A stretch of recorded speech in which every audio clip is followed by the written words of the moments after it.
Nous allons voir maintenant un nouveau tutoriel sur EBP Point de Vente 2018 sur ce qui concerne la gestion des encours. Alors, ce qui est intéressant, c'est qu'on peut mettre une gestion des encours aussi bien au niveau client et fournisseur. Donc là, c'est vrai, ça s'adresse vraiment aux sociétés de négoce, puisque si vous avez une gestion tarifaire, par exemple, vous avez des revendeurs, eh bien, vous pouvez donc au cas par cas appliquer des encours qui peuvent être différents en fonction du client, ou on peut même également mettre un seuil qui est identique dans un premier temps à tous les clients et après faire du spécifique. Donc après, ce qui est intéressant, c'est qu'en fonction des paramètres qu'on a effectués pour prendre en compte, je dirais, le barème des encours, lorsque vous allez saisir des documents de vente, eh bien, vous allez voir si votre client a dépassé ou pas. Et si éventuellement il a dépassé, eh bien, on va voir ce que l'on peut faire. Soit on a juste un message d'avertissement et malgré tout, on prend la commande, mais après, eh bien, je dirais, on informe le client que son encours est dépassé. Ou éventuellement, il y a ce qu'on appelle un blocage automatique, où là, eh bien, je dirais, c'est vraiment très rigide dans le sens où dès que le seuil est dépassé, eh bien, on ne peut pas prendre de nouvelles commandes tant que le client n'est pas revenu au niveau du seuil. Donc la première chose qu'il faut faire, c'est paramétrer dans les informations société. Ici, vous avez dans les options de vente contrôle de l'encours autorisé. Alors, on peut laisser donc par défaut, je dirais, les options qui sont sélectionnées, c'est-à-dire qu'effectivement, on peut demander que le contrôle de l'encours il soit comparé soit par rapport au solde actuel, soit par rapport au solde des opérations courantes. Sur les opérations courantes, c'est-à-dire qu'il prend donc le solde et également toutes les commandes clients ou factures qui ne sont pas encore réglées. Ou si vous voulez faire quelque chose bien de rigide, vous laissez par rapport au solde actuel. Après, par rapport justement au solde des opérations courantes, vous voyez, vous dites, mais qu'est-ce que je prends? Est-ce que je prends que les factures ou je prends, eh bien, effectivement, par rapport aux factures, avoir plus les livraisons et les commandes? Ce qui, normalement, devrait être le cas, euh, puisque, normalement, hein, effectivement, un encours, ça se calcule dès la commande. Voilà, donc là, enfin, je vais laisser quand même facture et avoir, mais voilà, en fonction donc de votre gestion d'encours, ici, vous avez vraiment toutes les possibilités. Donc là, ça c'est intéressant. Quand un client dépasse l'encours, eh bien à partir de quand vous êtes prévenu. Voilà, donc à partir du devis, moi je trouve ça bien, donc je vais le laisser tel quel. Voilà, là après effectivement c'est quand on fait le devis, quand est-ce qu'on est prévenu? Est-ce que c'est juste quand j'appelle la fiche client? Soit j'appelle la fiche client mais je commence à saisir, je dirais, des articles, soit c'est quand j'ai enregistré le document. Donc en règle générale on va laisser la sélection du tiers. Voilà, et là, vous voyez, un encours, en fait, il dit, mais qu'est-ce qu'on peut faire?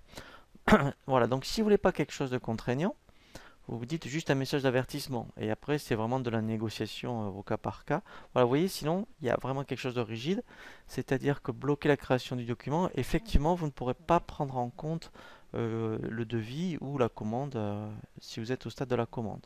Voilà, et ici, voilà. Ici, c'est, je dirais, un seuil, alors qui n'est pas obligatoire, hein, puisqu'après, vous verrez, on peut le mettre au cas par cas. Ici, je vais faire exprès, je vais mettre 1000 euros. Voilà, donc ça veut dire que dès que je créerai une fiche client, s'il y a une gestion d'encours, par défaut il y aura 1000. Mais après, effectivement, eh bien, en fonction de... Vous voyez, ça peut être dès qu'il y a un nouveau client, vous mettez 1000. Et après, si c'est un ancien client, bien, vous l'adaptez. Voilà. Après, voilà, donc ça c'est tout nouveau. Ici maintenant, il y a aussi en plus le contrôle du paiement, du délai de paiement. Donc dans les fiches clients, donc là je vous invite à consulter le tutoriel sur les fiches clients. Il y a un contrôle des retards de paiement. Donc là, après, pareil, on peut dire à partir de quand on est prévenu. Voilà. Et pareil, il y a soit un message d'avertissement, parce qu'on peut très bien ne pas être dépasser les encours, mais être par contre en retard de paiement. Voilà. Et là, donc par défaut, il y a 5 jours. Et pareil, dans les fiches clients, eh bien, on peut adapter ce délai. Et vous avez la même chose pour les fournisseurs. Donc en fait, pour les fournisseurs, les encours, c'est très intéressant, puisque effectivement, hein, donc si vous faites du négoce et que vous avez des encours au niveau fournisseur, ici, en fait, alors là, c'est vrai que ça, on ne va pas mettre un ici, puisque ça va être du cas par cas en fonction de vos fournisseurs. On ira dans une fiche fournisseur et vous mettrez donc l'encours que vous avez donc d'autoriser. Et ce qui serait intéressant, eh bien, vous allez pouvoir vous le gérer. Voilà, donc ça c'est la première chose à faire dans les informations société. Voilà. Et après, effectivement, on va donc dans les fiches clients. Voilà. Et dans l'onglet gestion, voilà. Ici, vous voyez, vous avez ici donc les encours. Donc après, ici, donc, alors l'Emile il l'a pas mis parce qu'en fait, vous voyez, comme la fiche client existait, c'est pas dynamique, hein. Donc si vous mettez rien des informations société, que vous avez créé une fiche client, il va pas le mettre à jour. Par contre, sur une nouvelle fiche client, effectivement, il y aurait 1000 euros par défaut. Donc là, je vais remettre 1000. Voilà. Donc là, vous voyez que pour l'instant, vous voyez, donc là, il n'y a pas de dépassement. Voilà. Alors, solde initial, effectivement, ça c'est intéressant. Si vous faites une reprise donc, de facturation, donc là, eh bien, donc après vous allez gérer vos commandes sur BP Gestion Commerciale, eh bien là, effectivement, vous mettrez le solde auquel il est, hein, pour que vous puissiez bien repartir. Voilà. Et là, en fait, voilà, donc seuil avant dépassement, voilà. Après, on pourrait très bien mettre un seuil, c'est-à-dire qu'on pourrait très bien je dirais qu'avant qu'il dépasse, eh bien, on met un seuil de. En fait, c'est un garde-fou. Donc là, vous voyez, il en est à 930 euros. Bon, allez, je vais mettre 800 euros par exemple. Voilà. Et après, ici, voilà, donc contrôler le retard de paiement. Et bien là, effectivement, c'est que, en fait, par rapport donc même aux encours, s'il y avait des factures donc où il y a un retard de 5 jours, quand je ferai donc une commande, ou un devis, puisque j'avais dit que ça serait au statut devis, il va me prévenir. Voilà, donc là je l'ai bien paramétré. Donc là je fais enregistrer fermé. Voilà, donc déjà, vous voyez, lorsque j'ai créé une facture, vous voyez que c'est juste une alerte parce que j'ai mis un seuil. Vous voyez, donc là c'est pas qu'il va me bloquer par rapport à l'encours. Là il me prévient déjà, voilà, hein, donc ça c'est vraiment très bien. Voilà, donc là en fait ce que je vais faire exprès de le dépasser. Voilà, donc au moins si je mets déjà, normalement, j'ai dépassé l'encours puisqu'il m'en restait 68 euros au niveau du seuil. Si je vérifie maintenant, vous voyez, dans sa fiche client, voilà, vous voyez, donc là, c'est intéressant.